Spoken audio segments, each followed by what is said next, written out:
আসসালামু আলাইকুম সুপ্রিয় দর্শকবৃন্দ। আজকে তারেক রহমানকে নিয়ে কালবেলার একটা খবর। তারেক রহমান বিএনপির ভারপ্রাপ্ত চেয়ারম্যান। তারেক রহমানকে নিয়ে দ্য উইকের প্রচ্ছদ স্টোরিতে কি বলেছেন যে নিয়তির সন্তান। সম্প্রতি ব্রিটিশ সাপ্তাহিক দ্য উইক তাদের কভার স্টোরিতে বিএনপির ভারপ্রাপ্ত চেয়ারপারসন তারেক রহমানকে ঘিরে একটি বিশদ বিশ্লেষণ প্রকাশ করেছেন, যার শিরোনাম ছিল ডেস্টিনিস চাইল্ড, বাংলায় যার অর্থ দাঁড়ায় নিয়তির সন্তান। লেখিকা নম্রতা বিজি আহুজা তার প্রতিবেদনে তুলে ধরেছেন এক প্রবাসী রাজনৈতিক নেতার সংগ্রাম, আশাবাদ, চ্যালেঞ্জ ও নেতৃত্বের প্রত্যাশা। প্রতিবেদনে বলা হয়, দীর্ঘ 16 বছর পর বাংলাদেশের রাজনৈতিক অঙ্গনে ফেরার দ্বার প্রান্তে দাঁড়িয়ে আছেন বাংলাদেশ জাতীয়তাবাদী দল বিএনপির ভারপ্রাপ্ত চেয়ারপারসন তারেক রহমান।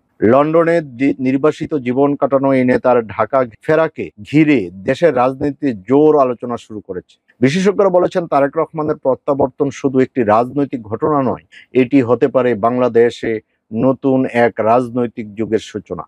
প্রতিবেদনে আরো বলা হয়, আওয়ামী লীগ সরকারের নানা চাপে বিএনপি বরাবর ভেঙে পড়ার আশঙ্কায় থাকলেও তারেক রহমানের ভার্চুয়াল নেতৃত্ব দল এখনো ঐক্যবদ্ধ। আসলে ভাঙতে তো পারে নাই বিএনপিকে, অনেক চেষ্টা তদবির চালাইয়া গেছিল ভাঙার জন্য, ভাঙতে পারে নাই।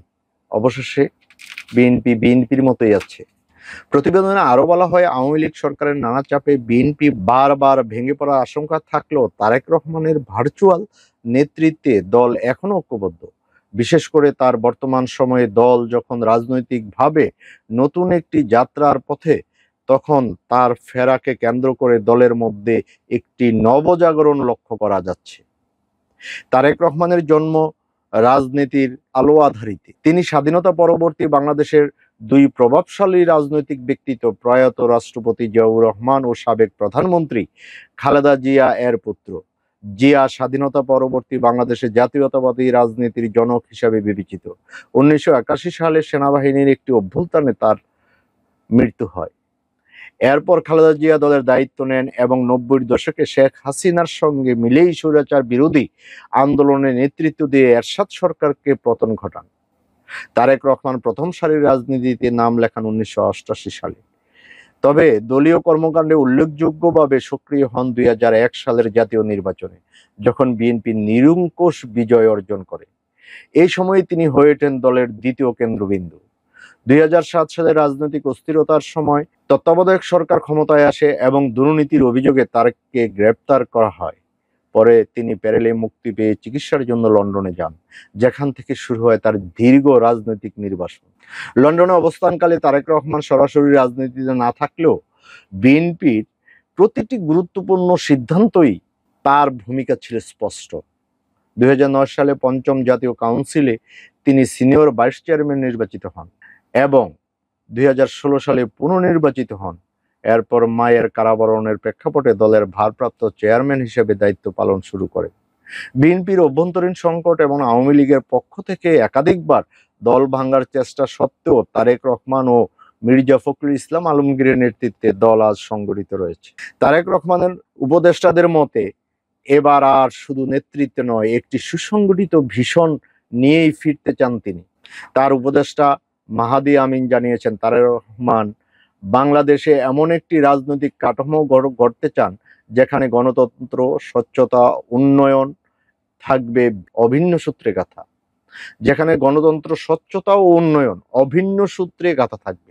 বিশ্বব্যাংকের সাবেক কর্মকর্তা ও তারেকের আরেক উপদেষ্টা ডক্টর জিয়াউদ্দিন হায়দার বলেন, আমরা এমন একটি অর্থনৈতিক ও সামাজিক কাঠামো তৈরি করতে চাই যেখানে প্রতিটি নাগরিক সমান সুযোগ ও ন্যায্যতা পাবে, হোক সে কৃষক, শ্রমিক, চাকরিজীবী, নারী কিংবা তরুণ প্রজন্ম।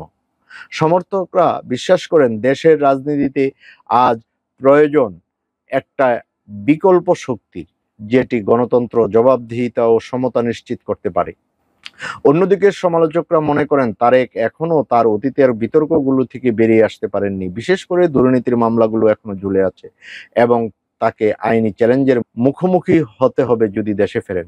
রাজনৈতিক বিশ্লেষক ডক্টর আসিফ বিন আলী বলেন, তারেক রহমান এখন বাংলাদেশের ইতিহাসে একটি টার্নিং পয়েন্টে দাঁড়িয়ে আছেন। তিনি চাইলে হতে পারেন নতুন রাজনৈতিক দিগন্তের স্থপতি, আবার চাইলে তার পূর্বসূরীদের ভুলও পুনরাবৃত্তি করতে পারেন। প্রতিবেদনে বলা হয়, বাংলাদেশের রাজনীতি বর্তমানে এক জটিল কিন্তু সম্ভাবনাময় মোড়ে দাঁড়িয়ে।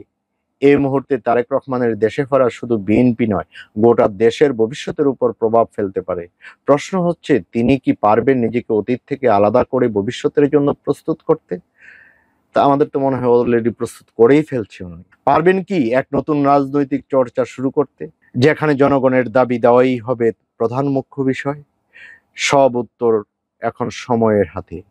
তবে একটি বিষয় নিশ্চিত, তারেক রহমানের প্রত্যাবর্তন এখন আর কেবল একটি রাজনৈতিক গুঞ্জন নয়, এটি হয়ে উঠেছে একটি জাতীয় প্রত্যাশা, শঙ্কা ও সম্ভাবনার মিশ্র প্রতিফলন। বাংলাদেশের জনগণও চায় তারেক রহমান ফিরে আসুক এবং শক্তভাবে বিএনপির যে বিচ্ছিন্ন কিছু ঘটনা আছে এগুলি সমূলে করে একটা আস্থার দাগায় তৈরি করুক। মানুষ বিশ্বাস করতে শিখুক তারেক রহমানের নেতৃত্বে এক অন্য তারেক রহমান। আজ এই পর্যন্তই দর্শক, ভালো থাকবেন।